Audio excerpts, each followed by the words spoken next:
thot që do blini me çdo gjë që u duhet për jetesën tuaj 20% më lirë. Dhe atë do e përballoj shteti, jo si përmarrësi. Tjetër, ne futëm për herë të parë rentën. Pse futëm rentën ne? Ne jemi partia e taksave të ulta. Nuk po mirë, s'ke që po. Pse futëm rentën ne? Absolutisht e futëm vetëm qëllim që të mbetën para t'ju. Ajo taks 10% apo 8% s'majmën sa ishte, të ngelej për bulqizën, për shkollat, për qendrën shtetësore.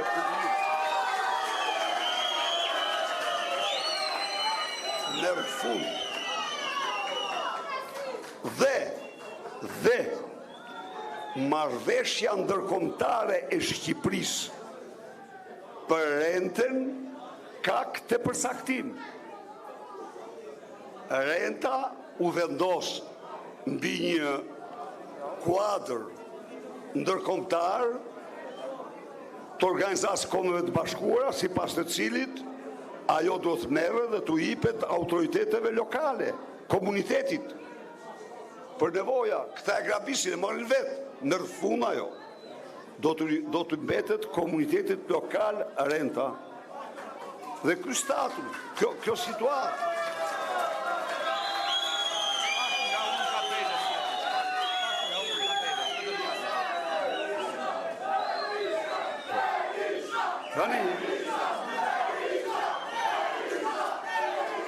Kjo situatë, kjo do shkëtrihet në të gjithë Shqipërinë, pa përjashtim. Çfarë kemi ne ndër shtyllë të dytë kryesore të programit tonë? Made in Albania, prodhimi shqiptar. Ky është shtylla e dytë e programit tonë. Krenaria jonë është prodhimi shqiptar. Dhe ne mund të prodhojmë minerale, të nxjerrim minerale, nofta më shumë se çdo vend tjetër në Ballkan. Askush nuk ka shumë llojshmërinë e mineraleve dhe minjerave tona. Kështu që t'jeni sigurt se jo vetëm do i nxjerrim, po do t'i shndrojmë në pasuri për ju, në mirëqenie për ju, në punësi për ju. Një transformim, unë përgëzoj Zotin Spahiu për angazhimin e tij direkt.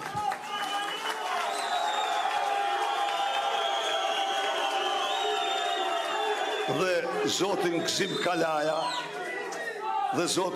Kalaja, që me aq vendosmëri ka mbrojtur kauzën tuaj. Kauza ju është e drejtë. E ajo kauzë me datën 11 maj ju garantoj dhe njëherë triumfon në mënyrë përfundimtare.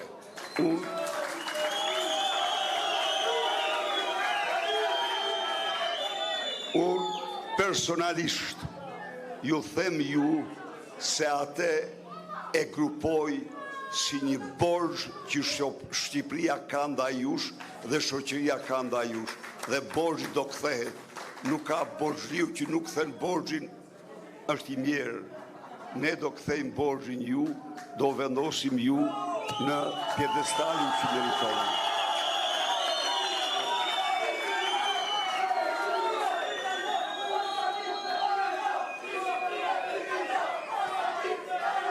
Miq,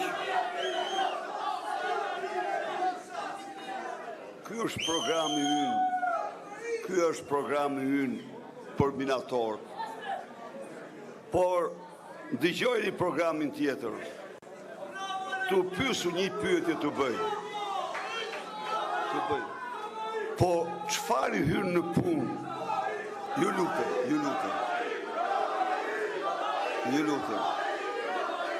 Çfarë ju hyn në punë minatorëve që raskapiten tetor në galeri Lamborghini i Noisit.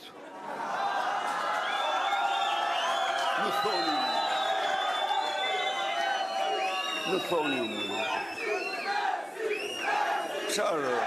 Qarë u sjellë binatorë Lamborghini Noise. Dijoni miq, sot ai në Devol tha mosha e ka bërë të rrjedhur Berishën, prishni. Unë nuk i them se i rrjedhur Edi Rama, jo nuk e i rrjedhur, Edi ti nuk e i rrjedhur, po ti je i tremur, je i tmerruar, në qoftë se, jo, ti bën si i rrjedhur, nuk e i rrjedhur, ti edhe klon bën. Prishni, por prap, hajde këtu në të sallë, të dalim para këtyre burrave. Po ta mban, hajde këtu. Mos dil me Lamborghinin e Noisit, po dil me këte. Hajde, dil me këte. Dil një. Dil pak këtu, ndigjoj këta burra. Çfarë sakrifice bëjnë, çfarë sakrifice kanë bërë. Po ty, as që ta vret për ta fare se ekzistojnë. Se mendjen e kete Lamborghinit, e kete kopshti Eden, që blen 5 milion euro për të englendisur syt, dhe të smurt i len pa ilaçe. Dhe të smurt i len pa ilaçe në spitalin onkologjik. Ndaj dhe, lere ato ti, nuk e i rrjedhur, ja u them unë ju. A i bërë klonin, nuk është klon. Jo. As klon nuk është. Problemi ti është se nuk di ku të fus kokën sot. Tani... Kemi ndjekur këtë bashkëbisedim të kryetarit të Partisë Demokratike Sali Berisha me menatorët e Bulqizës. Do të shkojmë tani drejt për së drejti me protestën e banorëve